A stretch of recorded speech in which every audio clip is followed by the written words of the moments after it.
Yo, what's going on, everybody? Welcome back to another Nitty Gritty After Dark live stream. We're really happy to have you guys with us today. If you were with us, the last time we streamed, we were streaming trying to break down some highlights. They shut us down. Some of y'all were there. Complete bullshit is what that was. But nonetheless, we're not doing that today, so we don't have to worry about the stream going down. We should be good to go for the duration of the entire stream. Got a lot of stuff to talk about, but first and foremost, if you guys could hit the like button, it takes less than a second. Helps the channel out, helps the stream out tremendously. If you guys could do that, it'd be so much appreciated. And Aiden, we got a lot to talk about today. I mean, we had some great games. The Red River rivalry between Texas and Oklahoma, probably game of the year. If I had to choose right now what the best game of the year was, it would by far be that one. Some interesting games in the SEC. You know, Georgia looked like a number one team again. Alabama got honestly a really good win over A&M. We'll talk about that. We got some blunders with Miami. Of course, we're going to be talking about that. That is a very bad situation going on down there. I don't know what the hell Mario Cristobal goes from here, but it doesn't look very good. Just a lot of good stuff, a lot of good football this week. Got some good football next week. Be on the lookout for some videos. We got a lot of preview and predictions coming out. Just a lot of good stuff coming y'all's way, so just be on the lookout and show us some love by leaving a like. Aiden, we're going to go ahead and get into it. I know you've been wanting to talk about this game. I've been wanting to talk about this game. We haven't had a chance to really talk to each other. But Texas and Oklahoma, probably one of the best games of the week.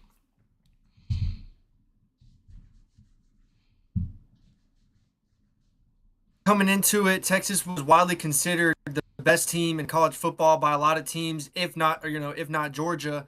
And Oklahoma, I feel like, was a little underrated coming into this. Like a boa constrictor the whole game.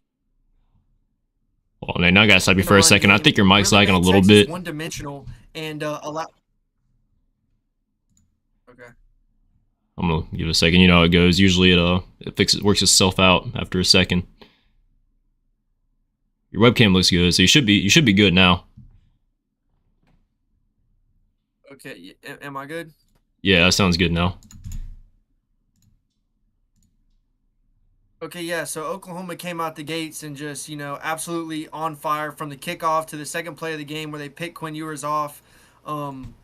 Back and forth the entire game. The number one thing that impressed me was Oklahoma's defense and their ability to stop the run game. It was also a clinic on, offensive play calling. Sarkisian going for it on fourth downs multiple times, and it ended up paying off for him. But Dylan Gabriel in that Oklahoma offense was every single time. And the number one thing I think that won Oklahoma this game was the ability for their defense to stop the run. And Sarkisian, being the great play caller he is, was still going to the run throughout the whole entire game, and off of that was able to hit, slot receivers through the seams, and Quinn Ewers was, able to find them. But in the second half, really the only way Texas moved the ball was through the air, and Dylan Gabriel in that fourth quarter stepped up and, arguably had his Heisman moments, used his legs to, get crucial first downs in the game and keep Oklahoma alive. And then that last drive to win the game with a minute left, that was just outstanding, a complete clinic on how to move the football in under 2 minutes. Yeah, I mean, Dylan Gabriel, you got to look at that last drive. That's probably his best drive he's ever had in his career. One of the best drives Oklahoma's ever put together in the series, the history of their team. That was such a big win for Oklahoma. And as for Texas, I mean, realistically looking at it, Texas, their season's not over. This isn't the worst loss in the world. It's a loss they obviously would like to have back. And this is a loss that I think a lot of Texas fans and myself didn't see coming. I mean, me and you had both predicted a Texas win, and we both picked them to cover the spread. And it was clear early on in that game what kind of team each, or the mindset each team kind of had. I mean, Oklahoma came out fired up. And you mention this all the time with teams when they have a defensive-minded head coach, they tend to sway to that personality a lot easier than, say, more of a laid-back guy. And that was very apparent early on in this game. The players were ready. They were fired up. Brent Venables, I don't know what he said in the pregame, but he had these boys ready to go. And Quinn Ewers from the get-go just looked very uncomfortable. I mean, Brent Venables dialed up some really good pressure to keep him kind of moving in the pocket. He couldn't really set his feet, which is kind of Quinn Ewers' biggest knock that I've seen.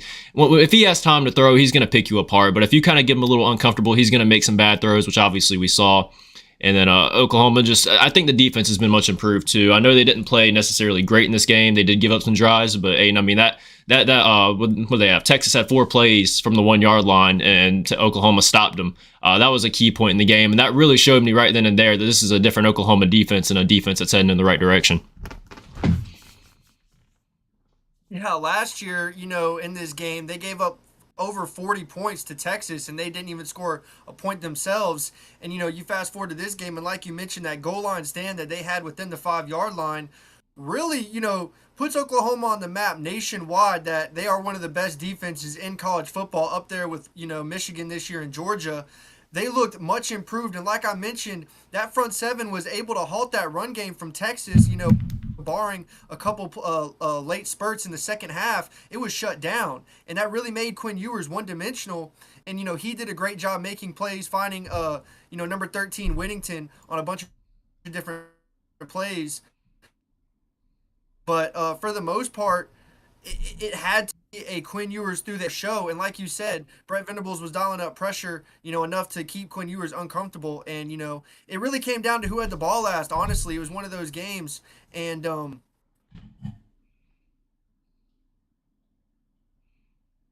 we might have lost him. Hold on, ladies and gentlemen. I think we lost him for a second. Oh, nope. His webcam's back. All right, I think you're good. can you hear me? Yeah, I can hear you. Okay. All right. Let me know if I'm lagging again. Okay. Yeah, you should be good to go now. I think it worked itself out. What was the last thing I said? Did my mic cut out? Yeah, it cut out. Trying to remember the last thing you said. Well, I'll just go ahead and pick. Texas or Oklahoma? I'll just go ahead and pick up from here. I do want to talk a little bit about Oklahoma and Texas' schedule. I'll let you continue here in a second. This is one thing I kind of did want to mention. When you look at both these teams, too, Oklahoma, if you're looking for a team that has the potential to go 12-0, it's going to be Oklahoma. We're looking at the rest of their schedule.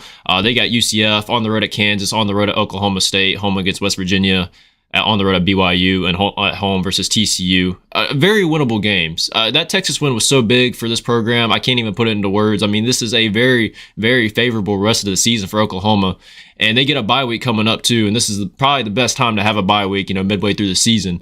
So if Oklahoma can find a way to just ride this train all the way through the end of the season, you're going to look at an Oklahoma team that'll probably be top 3 by the time the conference championship rolls around. Can they get a win, even if they make the title game and drop a loss in that one? Assuming they'll probably play Texas. And then looking at Texas' schedule, same thing, very favorable rest of the schedule. You got on the road at Houston, home versus BYU, home versus Kansas State, on the road at TCU, Iowa State, and then back home for Texas Tech to finish up. These teams can very easily win out the rest of these games, Aiden. And I don't know about you. I know we mentioned it a little about it, but is it possible that you think 2 Big 12 teams can get in the playoffs this year? Yeah, I'm just not sure. I think with how Alabama's been developing over the course of the season, I think that honestly, they're my favorite to win the SEC West at this point. I don't think that's much of a discussion. I think it's more of a discussion of how do they compete against and match up against the Georgia Bulldogs in the SEC championship, because that's what it's looking like to me. And if Alabama wins that SEC championship, they're going to be in. And can you put, 2 Big 12 teams in there if Texas wins out? I'm not sure. I'm not sure. I don't think the Big 12 is loaded enough, like you mentioned, with the rest of the schedules for both of these teams. I just can't see it happening. I think that with that game, if Oklahoma can do their job and win the rest of their games on their schedule, I think that they're a shoo-in for the playoffs now. That game, and this is typical from what we see from Texas now. We always say that they're bad, and then they end up losing a game. Normally, it's not a big game like this. But nevertheless, I just don't see 2 Big 12 teams, mostly because I think it's going to be 2 Big 10 teams. I can see that being the case with Penn State, Ohio State, and Michigan being as good as they are, and how favored those Big 10 teams are when it comes to the committee and all that. I think that could be the case, heading forward, if anything.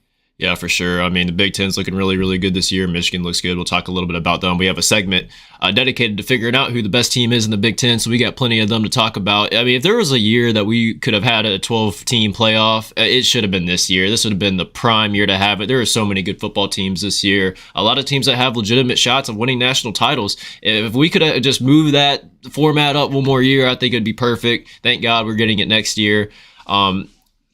There's just so many teams I think they're going to get left out that would have legitimate shots, and that's going to be a shame. You're going to have a lot. The playoff committee is going to have a tough time this year by the end of the season. I mean, they're going to have genuine headaches trying to figure out who the best four in college football is. And at the end of the season, we're going to have a lot of teams with a lot of losses. A lot of teams play each other that are within the top 10. You got Oregon and Washington next week, for example. I mean, that's coming up, and you got plenty of other top 10 matchups along the way. A lot of rivalries. A lot of things is going to work itself out, but for the most part, I mean, you're still going to see a situation where there's just going to be teams left out.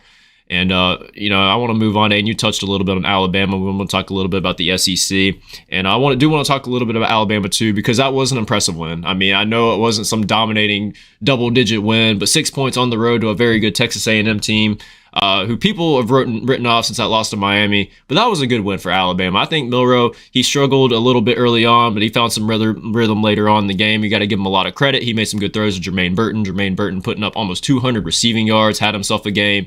It was a really good game for this Alabama, and a really good win. And I think that's a win that could really propel them forward, Aiden. I don't know what you think about this Alabama team now that we've seen them play against A&M. My head's turned a little bit.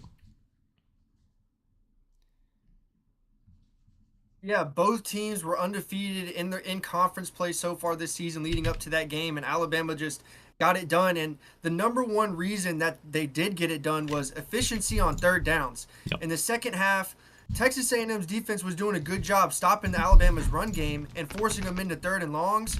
And Jalen Milroe was making the plays. Like you mentioned, Jermaine Burton was making plays on third down throughout the whole entire game. And on the flip side, Alabama's defense was consistently getting stops on third downs. And that's what it comes down to. You have to get off the field as a defense. And Texas A&M wasn't able to do that after they had stopped the runs 2 downs in a row. And at the end of the game, that's what ended up being the case. Jermaine Burton in the red zone on 2 third downs, the first one to get into the red zone, and the second one on that slant where he scored 2 crucial plays, and that's really what it came down to. And as far as Alabama looking forward to earlier, their only losses to Texas early in the year. And, Nick Saban teams, they get better as the year goes on. And, the run game came on later in the game for Alabama. They weren't able to lean on it too much, but this team can run the football. The offensive line is still a massive question. Jalen Milroe was still running for his life back there, but is the defense good enough to be able to contest against Georgia? I'm not sure, but as far as the other teams in the West, I think that they're a shoo-in for the championship game. Yeah, one thing about Alabama too is they're, and you touched on the running game a little bit. I did want to talk a little bit about Jalen Milroe. If you give that dude time to sit in the pocket, pick his nose, do whatever, he's going to deliver some beautiful throws downfield. His accuracy downfield might be some of the best in college football. I'll give him that. He still needs to work on that intermediate game a little bit. You saw little glimpses of it in the second half where you could see where he's capable of doing it. It's just a matter of getting him settled. The earlier in the game you can get Jalen Milroe settled, the better chance Alabama has to win the game. I think a lot of those struggles in run game is really coming from the lack of being able to throw consistently these intermediate routes. And I think Alabama is a team that is capable of running the ball. Jace McClellan, he's a good running back. And if Alabama, they can find ways to throw the football, their running game is going to open up. And I think Alabama is going to be a tough team to beat, regardless of who they play. Even if it is Georgia in the SEC title game, we've seen Georgia's very vulnerable to the run this year too. So if Alabama can get any kind of resemblance of a running game going, they're going to have the ability to put up points against anyone they play.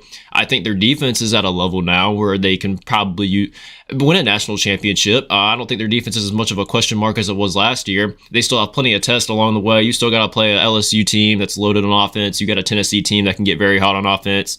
We'll have more questions about that Alabama defense figured out as the season goes on. And then let's see. So Alabama, I think they're off. Them and Tennessee are off this week, right? No. They play. Remind me, Tennessee plays this week. Tennessee plays Texas A&M. That's right. And then they play Alabama third week of October. But Yeah, as far Texas A&M looked great. Like Texas A&M in that game did a lot of things good. They just could not execute and win their ones when it mattered. Like I was saying on third downs, Max Johnson, I still think that he could be an elite quarterback in college. His accuracy, it's up there with the best, and he wasn't able to get comfortable in the game against Alabama because Nick Saban was doing a great job of dialing up pressure, and his O line just wasn't able to protect him. Even with all that, he was still dialing up dots to his receivers. There was a drop issue in that game for Yep. Texas A&M, and as a Tennessee fan, it worries me because Texas A&M coming off of a loss, they're going to be upset. We do play at Neyland, but still, Max Johnson, he looked really impressive, and that front seven for Texas A&M is really good. As far as the secondary goes, in that Alabama game, they didn't look as good as you'd expect, and in the Miami game, they were getting torched as well. So that's where the weakness for Texas A&M is defensively. But with that being said, Tennessee hasn't shaken the football deep this year. So that's going to be an interesting matchup to see this week. Yeah, absolutely. And we're going to have a preview prediction coming out for that game, y'all. As I mentioned before, we have a lot of good stuff coming out this week, so be on the lookout for that. Definitely have a lot of previews coming out. We got Washington, Oregon, Tennessee, Texas A&M. One thing about Tennessee, too, is, Aiden, I don't know how they are. You probably can answer this question a lot better than I could. Tennessee coming off a bye week. Has this been a team that's historically good coming off bye weeks in years past?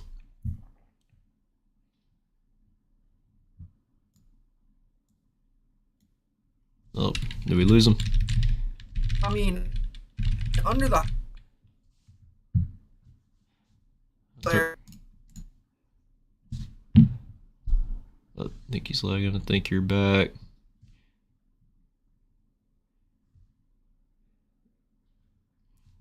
Hold on one second, y'all. We lost him for just a second, but we're gonna get him back here in a second.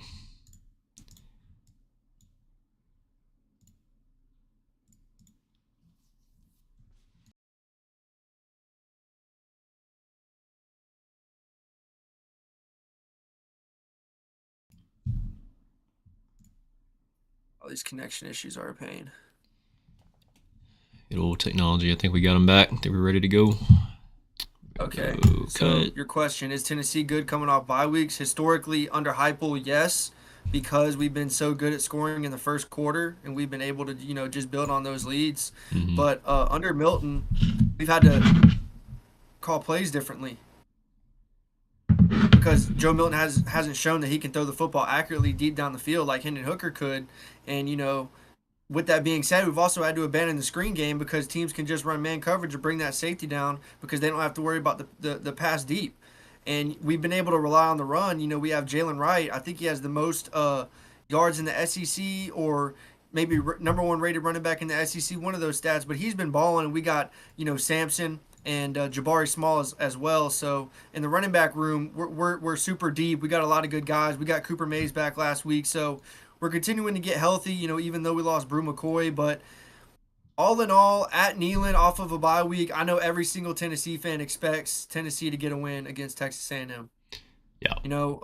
People are going to see Texas A&M as weak and vulnerable, and this win is obviously not going to mean as much to us since Alabama lost. But the good thing is we play Alabama too.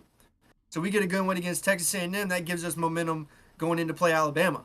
So and Tennessee has a tough stretch coming up. Mm-hmm. Kentucky, Alabama, and then we play Georgia as well. So, Tennessee's schedule is going to be difficult. This is going to be, a big sign of what's to come for Tennessee because Kentucky is no slouch. Barring what Georgia did to them this past Saturday, Kentucky is still a good football team. So a lot of tough games ahead for Tennessee. Yeah, then this Texas A&M game I think is really going to dictate what happens for the rest of the season for Tennessee. When you look at the stretch of games, Texas A&M on the road at Alabama, on the road at Kentucky. I've said this before. I don't know if there's a team in college football that can make it through that slate undefeated. Tennessee's goal has got to be 2-1 though. It can't be any worse than that. If they're trying to make a New Year's Six bowl. And my question, and I have one more question for you, Aiden. And we've talked about this a little bit before about Tennessee. Say in a situation, if, say, Tennessee loses to A&M and maybe they lose to Alabama, do you think that Heupel is going to make the change to put Nico in? Because once you hit 3 losses, what are you really playing for at that point? I just kind of want to get your opinion on that again. Yeah, 100%. I mean, we all know that Josh Heupel, former Heisman candidate himself from playing quarterback, he has shown that his relationship with his starting quarterback is a ride or die relationship. You know, he said multiple times that Joe Milton is his guy no matter what. He's riding with Joe no matter what. And against Austin P, he waited until the very last minute to put Nico in. And honestly, I think it's partially for that reason. And you know, Heupel, he's a smart guy. He's a smart coach. He knows that if that happens, like you said, we lose to an A&M and then we go and lose to Alabama, that Nico train is going to be rolling. Fans are going to be calling for it. So he already has to have Joe Milton's back 100% when those, you know, rumors are quiet, you know, when that one reporter asks the question before it turns into 100, because if you leave any doubt now, they're going to prey on it later. And we've shown that, you know, Joe Milton, as he's gotten deeper into the season, he's been throwing more picks. He's still inaccurate in the deep passing game. Now, against South Carolina, it didn't bite us because the run game was so dominant and we were able to have success on the quick game. But he still has not improved, in my opinion, in the deep passing game compared to a Carson Beck who, through 4 games, has really like come into his own. You know, both guys, I mean, you know, what's his name? Bazooka Joe lost his job at Michigan, but they're both pretty much first-year starters in new systems, and Carson Beck looks way better, in my opinion, than Joe Milton. Yeah, Mike Bobo and Carson Beck really found a rhythm yesterday. And I was at that game, by the way, for those of y'all who didn't know. I'd actually went to this game. Every game I've been to, Georgia blows out the other team, which is a great thing for me. As a Georgia fan, I don't try to hide that. I am a Georgia fan. But at the same time, I really did go to this game expecting a kind of a closer and more competitive matchup against Kentucky. I know Kentucky is not as much of a slouch as a lot of people are going to think they are after this win. I just think they just ran into Georgia at the wrong time here. Carson Beck, probably one of his best games, or not probably, it is his best game of his career. I want to say he had like 289 passing yards at the end of the first half. He had 3 touchdowns, no picks. He did have one bad throw in the second half, which was a pick that kind of led to a Kentucky touchdown. But as a Georgia fan who's been used to seeing a bunch of conservative offenses, I would rather have an aggressive offense where we have a risk of throwing an interception a game instead of a very traditional conservative style, run the ball, try to milk the clock kind of offense. I'm fine with throwing an interception or 2 if that's going to lead to 389 passing yards and 4 touchdowns. I think Bobo's finally starting to learn. I don't know if Kirby had any influence on this whatsoever. You got to let your playmakers run. You got to let them go. You got to let them loose. You got to let them do what they're supposed to do. What Carson Beck's built to do is he's built to throw passes down the field 20 to 30 yards. Brock Vandagriff, the second string quarterback, he's not built to do that. He has a good arm, but you could see a lot of his strengths are through the ground game. And for a while at the beginning of the season, it seemed like Georgia was pretty heavily rolling back to kind of the 2018, 2019 offense that we had with Jake Fromm, where it was more of a conservative kind of run the clock down. And at that point, if you were going to do that, I thought Brock Vandagriff was just going to be the better answer. I mean, there's no point in using Carson Beck if you're not going to use him appropriately. But a lot of things have changed, I guess, the past couple of weeks. I think they saw something in him against the game against Auburn, which I thought was that second half played a very big role, I think, in what happened this week. I think they got a lot of confidence, Carson Beck in particular. I mean, you saw that right from the beginning. No slow start in this one. And if Georgia can find this rhythm throughout the rest of the season, I don't see a team on their schedule that can beat them. I know the crazy things can happen, and I know that's kind of obvious. But this is a very, very similar team we saw yesterday that we saw in 2021 and 2022. Yeah, well, the first thing I want to talk about is Georgia fans and just like, you know, their frustrations with Mike Bobo and Carson Beck at the beginning of the season. A lot of fans were calling for Mike Bobo and saying he doesn't know how to run an offense and saying Carson Beck wasn't the guy. As far as Mike Bobo is concerned, he's been calling these plays, the same plays, since the first game of the season. The issue was Carson Beck was not connecting. Therefore, he's not going to continue to call plays that Carson Beck is not connecting on.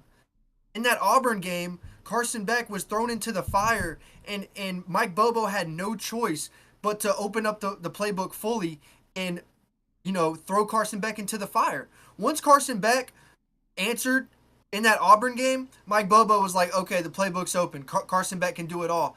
And that's what you saw in the Kentucky game.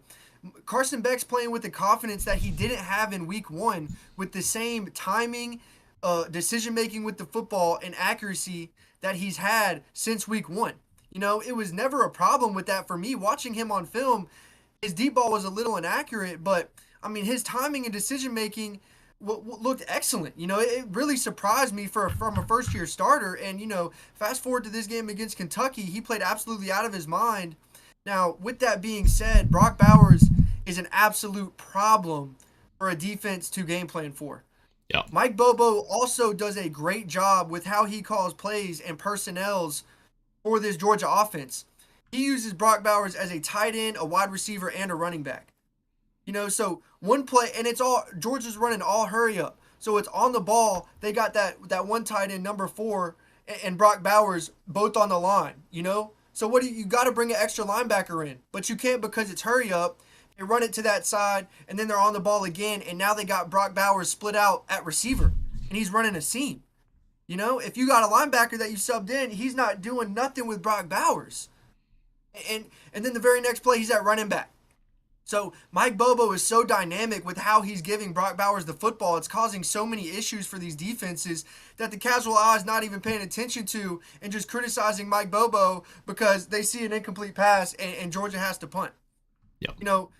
Give Mike Bobo a couple weeks and look at what he's done, man. Brock Bowers, if the Heisman wasn't a quarterback award, Brock Bowers would just be in the conversation. I don't know if he'd be a top 3 guy, but he'd be in the conversation. A team has not been able to find a way to stop him yet.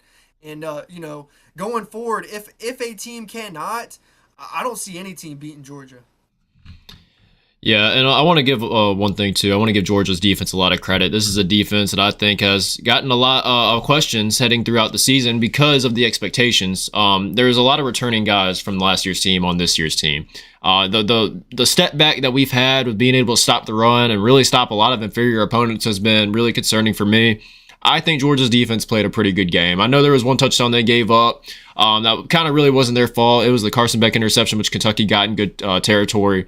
And Mark Stoops caught up a really good play. It was a screen to Ray Davis, which they took to the house. Outside of that, though, Ray Davis couldn't get anything going. A lot of people were really concerned about Georgia stopping Ray Davis. I think Georgia did a terrific job. 15 for 59. Averaging 3.9 yards per carry. Didn't even get to 4 yards per carry. Georgia did a really good job stopping him. Devin Leary. You can say what you want about Devin Leary. I personally am not a big believer in him. I don't think he was that good. I think we held him to exactly how we should have. He did make a couple throws here and there, but Devin Leary missed a lot of open throws too, especially early in the game. That I really think, and I was talking to people around me when I was at this game, in the second half. Had Kentucky had hit on some of those big plays that they had in the first half and didn't kill themselves with penalties, I don't think the final score would have been 51-13. This game could have had the potential to be really close. So, looking at it from Kentucky's standpoint, as a Kentucky fan, you don't need to be throwing in the season after this game. There was potential for Kentucky to score some points, and I think there are going to be some games where they will hit on these plays, and I think Kentucky could still be a dangerous team heading forward. There's a lot of teams on their schedule, Alabama, Tennessee. You can't write those off as automatic losses for Kentucky. This is a good team. You're going to get their best. You're not going to see this kind of team for the rest of the year. And I'm really curious to see how they turn out. I really am. I mean, Kentucky's always going to be very competitive with the talent they got. And we got to give Mark Stoops a lot of credit. Moving on here. Let's see what else we got in the SEC. I want to say one more thing, though. 25 points in the first quarter or in the first half for Georgia, or was it the first quarter? So they, I know for a fact it was 34-7 at the end of the first half. I think it was 14-0 at the end of the first quarter. But they've had 17 points in the 5 first quarters they've played Yes. in every other game combined. So, that just goes to show you Carson Beck's been playing a lot more comfortable over the last couple of games. And even since week 1, his completion percentage in the second half has been over 80%. So, and in these games where they've been slow the whole game and they have to start making plays so they can start sitting on a lead, he's been able to do that. So, going forward, crunch time, as far as Carson Beck goes, as of right now, I completely believe in him. And going forward in future seasons, he's a gunslinger now, which is a good thing. Like, he'll make some mistakes early, but as he matures through starting in multiple games, he's going to start realizing, when to make the throw and when to throw it away. But, his arm has been super impressive so far over the course of the last 5 games. Another game we'll talk about, LSU, Missouri. This was a noon game. 49-39, LSU gets the win. A good win, I guess, for LSU. It was against a ranked opponent on the road. This is a defense that has taken major steps back. This LSU defense could very well be one of the worst in the Power 5. Statistically, they really are. They're, I think, 120 something in total yards given up. And really, this is a team that's giving up points to a lot of teams that they have no business giving up these amount of points to. I mean, Ole Miss has a good offense, but you shouldn't be giving up 55 points to a team that just put up 10 on Alabama the week prior. Obviously, Florida State put up a lot of points on them. They gave up 45 in that game. So that's what, 3 games now that LSU's given up 40 points or more. Yeah, their defense has been terrible, and in that Missouri game, it did not look like a historic SEC game. There was not a hint of defense in that game. And, LSU winning by 10 points, that really doesn't dictate how the game went. It really came down to who had the ball last. And, if you watch the game, at the last possession, Missouri had a chance to drive down the field in the 2-minute drill, and there was a strip sack that LSU recovered. So the score did not dictate how the game goes. The LSU defense, Drew, what makes it really bad is they're not good at stopping the run or the pass. Yeah. They can't do either. Cody Schroeder from Missouri, former D2 All-American, had himself a day, averaging over 8 yards a carry against that LSU defense. Luther Brown, Missouri's #1 receiver, he leads the SEC in receiving yards. I think leads the college football in receiving yards. He was an absolute dog against LSU, but LSU's defense isn't doing anything to hold these guys back. Missouri's quarterback played outstanding. He was efficient the entire game. Like I said, it just came down to who had the ball last. And I was very disgusted with LSU's defense because offensively they are really, really good. Malik Neighbors at receiver, dog. Logan Diggs at running back. They constantly leaned on him in that Missouri game, and he constantly answered the call. Logan Diggs he's a prototypical running back, man. A big dude, can run between the tackles, has one-cut ability, can hit it to the outside. And Jayden Daniels, guys, from last year to this year, he has turned into one of the most efficient players in college football, I think, on track ever. I mean, he was 15 for 20, had over 150 yards on the ground, almost 300 through the air. Jayden Daniels should be top 3 in the Heisman race, if not top 2. He's been playing so well. Anytime you need him to step up on third down, he can do it with his legs. He can extend the play, still keep his eyes downfield, and throw a dot 20 yards down the field. Like I said, Malik Neighbors at wide receiver really, really helps him. That O-line wasn't too impressive for me against Missouri, a front 7 and a D-line that is notoriously smaller in comparison to SEC O-lines, and I think that's going to hurt Missouri going forward. But as far as LSU's offense goes, it was tremendous. I can't say enough great things about Jayden Daniels, but that defense is going to hold them back big time. Yeah. And let's give LSU a lot of credit, too. I know we just harped on their defense a little bit. They do have a tremendous offense. We all know that now. But this is a team that could have very easily shut down this game. I mean, Missouri had a pretty significant lead at one point in this game. LSU with a couple of losses already. They're probably already eliminated from playoff contention. Season's probably over in that regard. They very easily could have shut down and let Missouri just kind of run away with this one, but they didn't. They found a way to win, outscoring Missouri 22-7 in the fourth quarter. So that's a good sign. That means the players aren't quitting. I think LSU could still make a lot of noise. I think they could still shake up maybe teams ahead of them. They still got to play Alabama. Let me take a look at their schedule real quick. They still got to play Alabama. They play Florida, play Texas A&M. A lot of winnable games left for LSU. Very easily could finish 10-2. They're going to have a tough one against Bama. And then let's give Missouri a lot of credit, too. I mean, this is a team that's been a 500 team for a very long time. 6-6 has always been kind of their ceiling. And Eli Drinkwitz, I think this was kind of a do or die season for him because 6-6 every single year isn't going to get the job done. You can't keep a job doing that forever. And Missouri's done a tremendous job. I think their offense, Brady Cook's been playing out of his mind, the quarterback. He tallied over 400 yards in this game. And what's his name? Luther Burden, the Missouri receiver, is an absolute monster. He is a problem, and he's going to be a problem for a while. He's a sophomore. He's probably, I wouldn't say he would transfer out after this year, but it wouldn't surprise me. I think he will. It wouldn't surprise me either to see him. Maybe Georgia try to get him because they tend to do that. But nonetheless, Missouri, they have a lot of opportunities to make up for that loss. They have games against Kentucky, which I think that's their next game. I think they play on the road at Kentucky next week. They still got to play Georgia. They still got to play Tennessee. And those aren't guaranteed wins for Georgia or Tennessee. I mean, this is a Missouri team that could really shock the world, and we almost saw it last year. A Missouri team that wasn't even as good as they are this year almost beat Georgia at home. So these are going to be interesting games coming up for Missouri.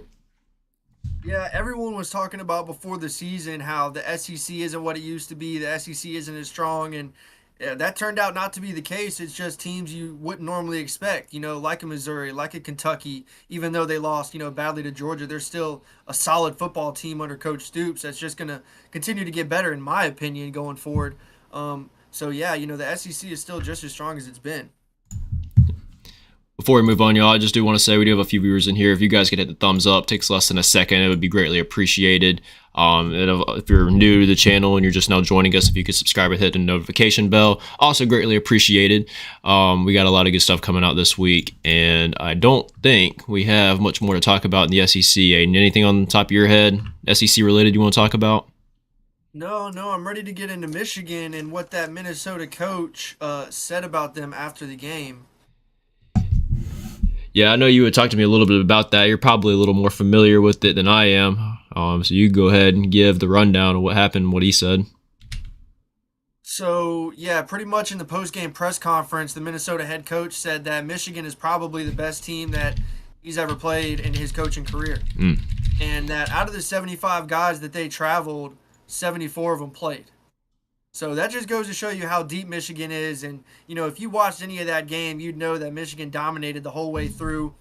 In my opinion, Michigan has the best defense in college football this year. Their secondary is absolutely star-studded. That'll come down and fill the run. My favorite defenses to watch are defenses with big DBs that will stop the run, and Michigan has that. They also, are ball hawks. Michigan had an early pick in that game that really just set the tone for the rest of the game. J.J. McCarthy's been, really efficient as a quarterback, making plays with his arm and his legs. And out of the Big Ten teams, it's between them and Penn State, in my opinion, of who's been the most impressive. That Notre Dame win for Ohio State, I don't think it's going to age as well as, it might have thought, or it might have felt right after the win. I don't know how good Notre Dame's going to be going forward, just as far as record goes. But Ohio State's also looked slow on offense, and you haven't seen that from Michigan. Michigan's been firing on all cylinders all year, and in that Minnesota game, they absolutely dominated first quarter to fourth quarter. Yeah, and Michigan's really, when you look at a case and you try to make rankings, and if you want to put Michigan at number one, I would never argue someone on that. Michigan has looked impressive from week one to now. There's never a game Michigan's had this season where they've been in danger of losing. They've dominated pretty much everyone they've played. They've played inferior opponents the way you're supposed to play them when you're the better team, and that's to go out and absolutely dominate them. And it really, over the past couple of weeks, Michigan's even turned it up a notch. The players are having fun. You saw Jim Harbaugh, he was celebrating with the players up at the first touchdown. You very rarely see head coaches hop in with celebrations like that. So that's a good sign that the relationship between him and the players are really, really good. And I do agree with you, Aiden. I think Michigan and Penn State are definitely the two teams to look out for. Ohio State played Maryland 137-17. A very slow start for the Buckeyes. I had picked Maryland as my lock of the week. I think the spread was 20 at the time. It was a push. Ohio State did cover after a fourth quarter surge, but this is an Ohio State team that has really struggled to get off to good starts, as Aiden mentioned. Kyle McCord, although he did have a good second half, he was less than 50% for a lot of the first half. Some really bad throws, getting outplayed by Tua's little brother. And Ohio State can't afford to do this. They're going to drop a couple games with Penn State and Michigan if they do that. I will give Ohio State a little bit of credit. Their defense has improved. I think they've taken a step forward from last year. But to be honest, they play Penn State and Michigan with slow starts. They're going to get blown out. I don't care what anyone says. I just think as of right now, Michigan and Penn State have put together more complete games. They look more complete overall. Ohio State has a lot of question marks heading forward. Yeah, no question. Whenever you're playing defenses like Penn State's and Michigan's, you're going to have to be able to make tight throws in tight windows, and you're going to have to be able to complete the throws that you have to have completed. And in Maryland, in that first half, that just wasn't the case. And like you mentioned, Ohio State's defense kept them in the game themselves. But, we were just talking about Michigan's offense. J.J. McCarthy doesn't get sacked. And, he has been efficient, and he can make plays with his legs. So he's going to make enough plays on offense. If Kyle McCord can't step up and, start playing better, Ohio State's not going to come out of the Big Ten. And, we haven't talked about Penn State much. Their quarterback coming in was getting high praise. People are saying he's going to be an NFL quarterback. And, in the backfield with him, he has Nicholas Singletary and that other running back they got. In my opinion, the best running back tandem in college football is at Penn State. With the same stellar defense that they had last year, they lost a couple of guys, but they're still, a top 10 group in pretty much every single category. So, I like personally Michigan to come out. I just think that Coach Harbaugh got those boys fired up, and they've had every reason. He's great at inspiring his guys over nothing. I mean, like, remember when he got suspended and like they like did that formation for him and held Mm-hmm. up like the number 4. Like, I mean, that's some weird stuff to me. And if like he got those Michigan players believing in it, he's obviously a good motivator. Not to mention how good Michigan's been playing, but you know, looking at it right now, to me, it's definitely going to be between Michigan and Penn State. But so far, I got to give the edge to Michigan. Yeah, I agree. And then I'm trying to pull up Michigan's schedule here. For some reason, my computer wants to be a little slow. We're gonna pull it up right about now. They're playing Indiana this week, 12 p.m. on Fox. It's a home game for them. They travel on the road to Michigan State, and then home versus Purdue. Should be three easy wins for Michigan. They'll be undefeated by the time they go on the road to take on Penn State, and that's just gonna be a tremendous game. I can't wait for that one. Penn State's probably got one of the best atmospheres in college football when it comes to home games with the whiteout. It's tough to win there, and that's going to be no easy task for Michigan. I think the winner of that game is a legitimate shot of winning, the Big Ten East, and a lot of good things are going to work itself out for the Big Ten, and we'll see how that goes. Moving forward, I kind of want to talk about one thing too, or another thing about. Sorry, y'all, give me 1 second. My computer's being really slow. Unfortunately, I don't have the luxury of having an editor, so we kind of do this on the fly. Another reason you guys should be hitting the thumbs up button. It helps us out tremendously. This is a two-man deal. We're very busy, and we try to do our best to put out good content for you guys, but at the same time, we're not professionals. So, we do this on our own. I'm going to throw this intermission screen up real quick. What are you about to pull up? Well, I gotta go to intermission real quick. My computer's completely frozen. As far as like Google and whatnot, the only thing I can work right now is OBS. So are we paused?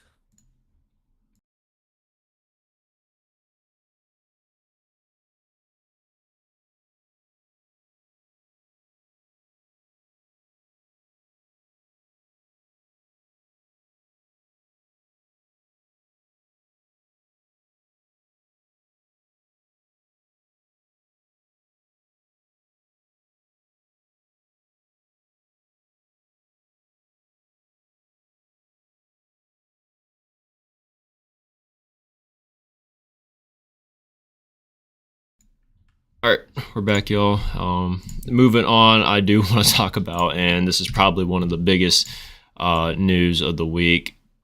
Miami, an absolute coaching failure, disaster, you name it, against Georgia Tech.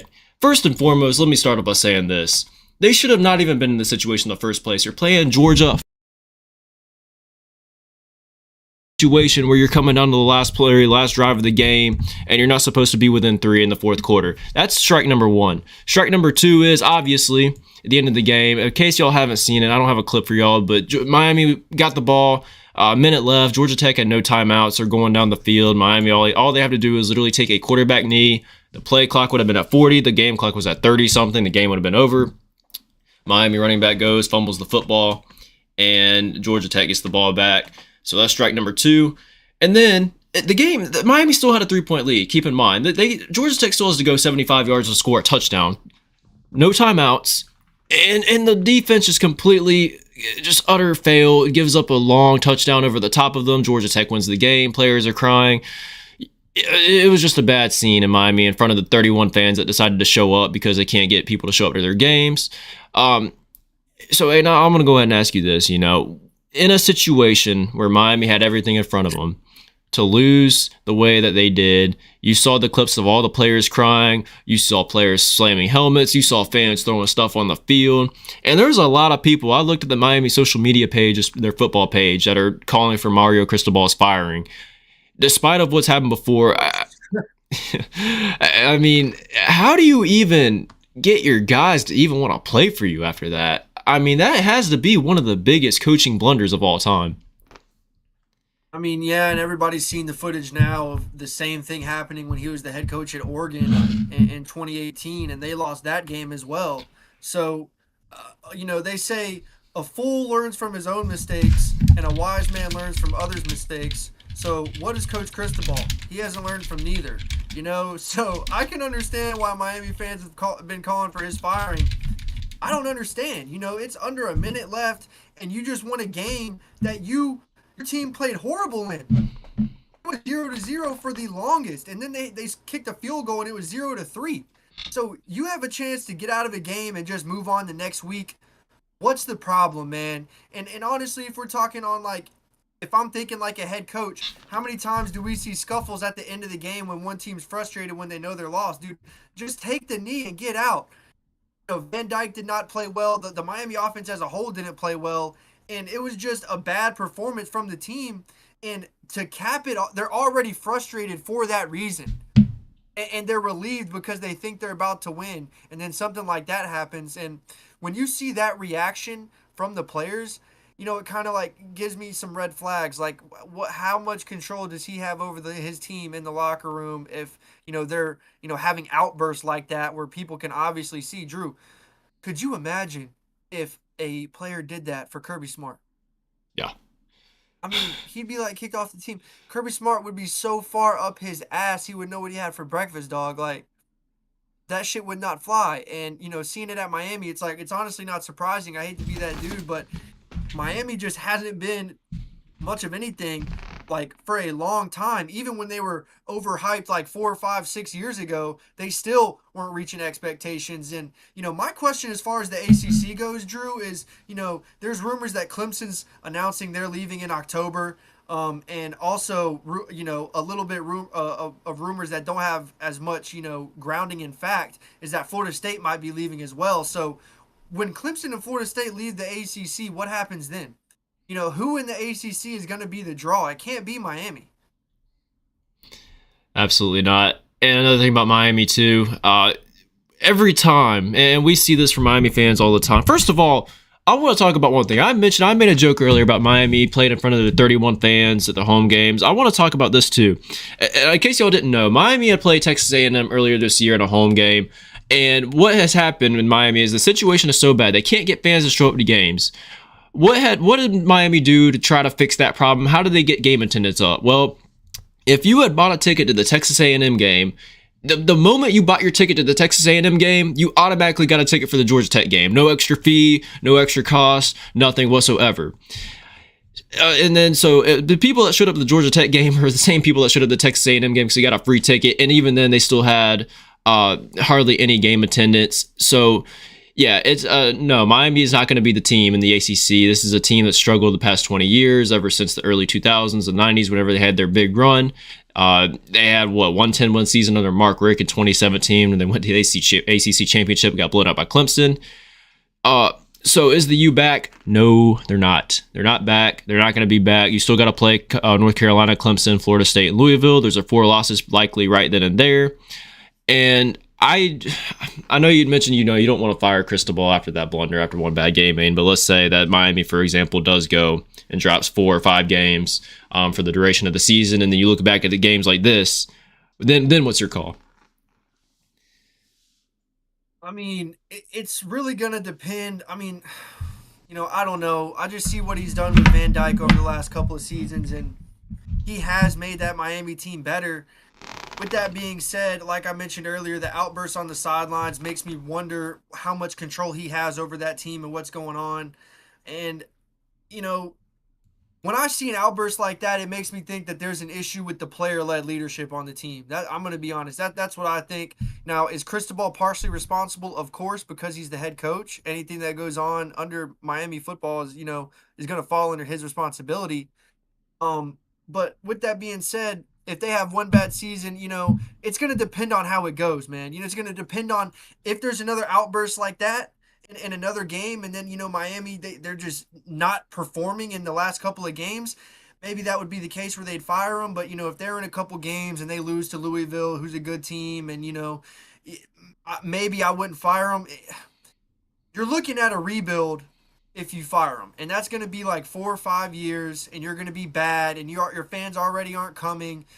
With Cristobal, you know what you got, so it's the safer pick. He's done it at other schools, and you know what you're going to get with him. And I don't know if the Miami athletic department would be willing, to take a risk with the circumstances that they have, fans not attending games, and stuff like that. Yep. But my question, Drew, as far as the ACC goes, I don't know if you could look this up while I'm asking you the question. As far as Clemson, moving to a new conference, the rumor is they're gonna make their announcement on October 10th, 10/10, and they're gonna join the Big Ten. I don't know if that is rooted. I don't know if that's just a rumor or if that's a fact. But I have heard about the listen to Big Ten rumors. like, yeah, go ahead. Sorry. I have heard a little bit about the Big Ten rumors. I did not know they were ready to make an announcement that soon, October 10th. It's actually my birthday. That would be quite a birthday event for me if they do that. Try to look it up now. You can go ahead with what you're saying. I just wanted to throw that out there.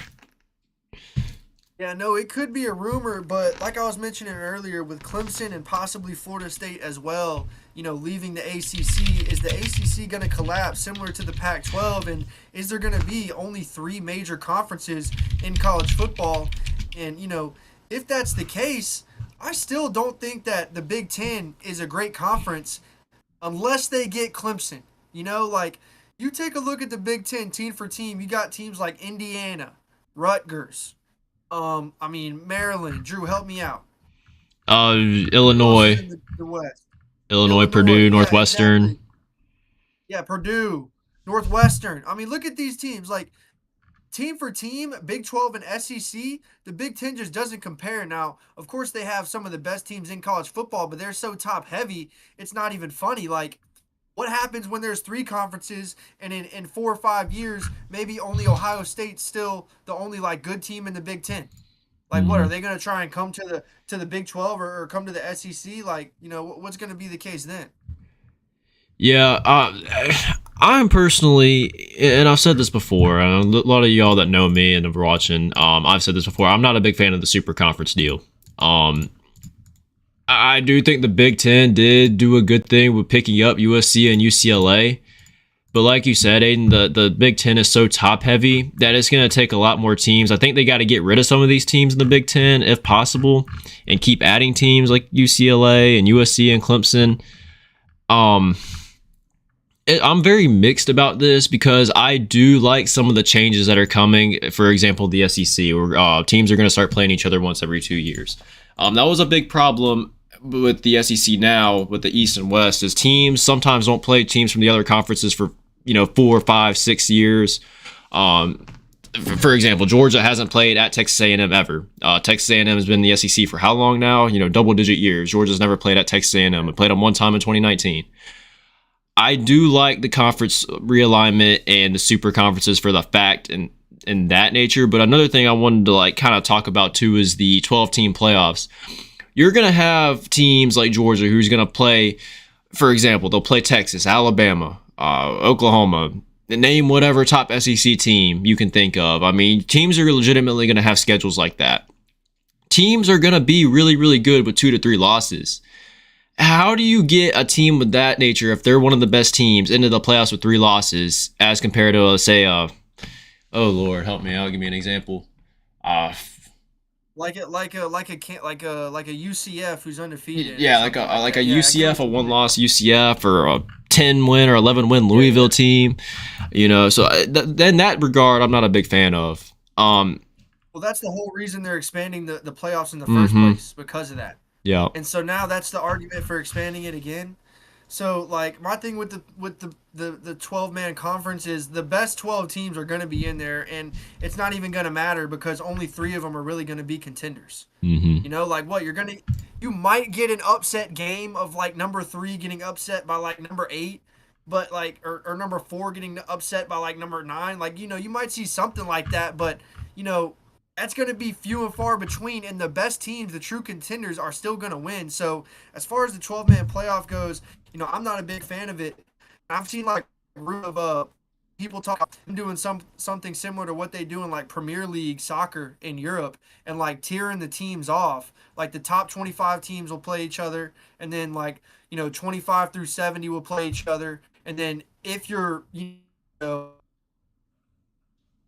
will move up and replace a team that's losing in that first tier. You know what I'm saying? Mm-hmm. Like if Tennessee's 25th and can't win a game in the top 25, 2 years in a row, they'll move down. Versus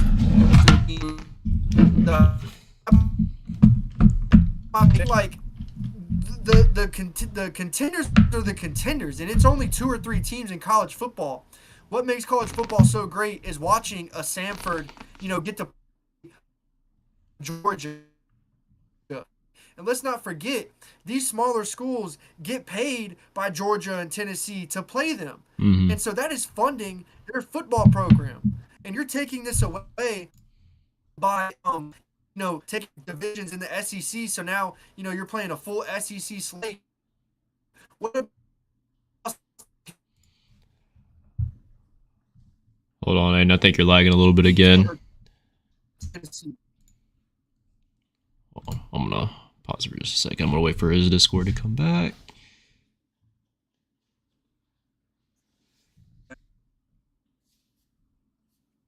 Can you hear me? Yeah, it looks like you're back now. All right, welcome back, sir. You may proceed. Yeah. Okay. Oh shit! Wait, hold on. Hold on, I think it went out again.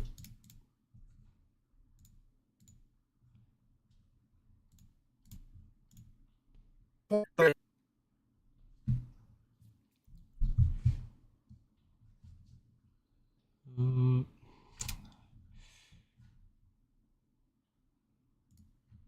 gonna put this on pause for a second while we try to get him back.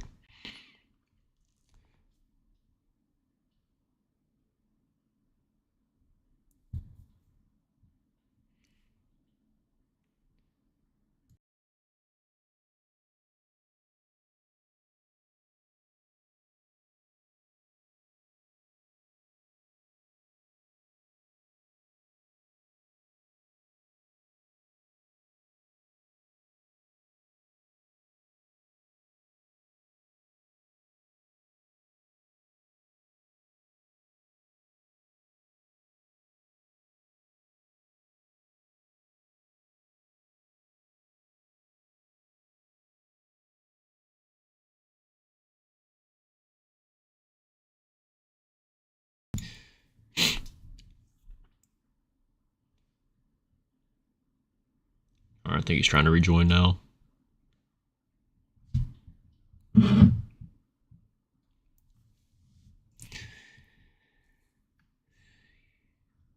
Good old technology. Yeah, got that going on my ring light. I don't know if y'all were watching. My damn ring light almost fell on me. I had to catch it with my left hand.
All right, y'all. Well, it's looking like we're having some technical difficulties. So we're gonna go ahead and end it here. We really appreciate you guys for coming out. I know we had some people watching. We had up to 4 or 5 viewers at one point, and they were watching for a while, and we really do appreciate it, y'all. We do try our best to give you all the best content that we can. It's been very difficult this season with us being busy with a lot of other things, but we really are trying our best, and we really do appreciate those who have been supporting us along the way. And I'm gonna check this subscriber count really quick. Yeah, we're at 399. We're one away from 400, so we're very thankful to be in this situation. We're very thankful for y'all. And we're going to be streaming Sundays, Tuesdays, and Thursdays at 10 p.m. That's our set schedule for right now. We'll let y'all know if anything changes. As mentioned a couple times already, we're going to do some preview predictions this week. We're going to try to get some news out to y'all. We're going to mix it up a little bit, do some shorts. So let us know, too, what y'all think we should do. We're very big on communicating with our fans, and we want to be able to produce content for y'all that y'all want to see. So we enjoy doing this. We enjoy doing college football. We're not doing this for the money or anything. I mean, this is genuine passion. So we're trying to do what we can for y'all. But we're gonna wrap it up there. I know I'm kind of rambling